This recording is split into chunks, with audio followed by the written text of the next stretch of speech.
আজকে আমরা গেছিলাম শ্রী স্বামীনারায়ণ মন্দিরে। অনেক দিন ধরেই ভাবছিলাম যাব কিন্তু নানান কাজের ব্যস্ততার মধ্যে যাওয়া হয়ে ওঠেনি। তো ফাইনালি আজকে সময় হয়েছে সবার। আমাদের বেরোনোর কথা ছিল বিকেল 4টের সময়।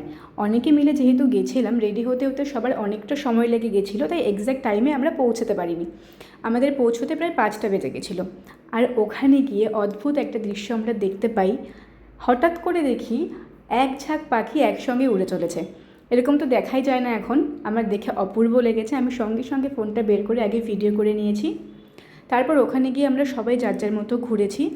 মন্দিরটা এত সুন্দর, বিকেলের তুলনায় সন্ধ্যেবেলাটা দেখতে অনেক সুন্দর লাগে।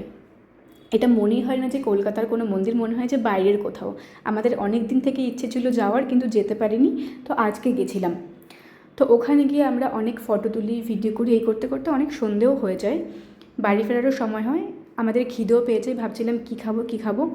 আর এত গরমও ছিল সেদিন। প্রথমে এক বোতল জল খেয়ে তো তেষ্টা একদমই মেটেনি। ভাবছিলাম আইসক্রিম খাই, তারপর আইসক্রিম খেলাম।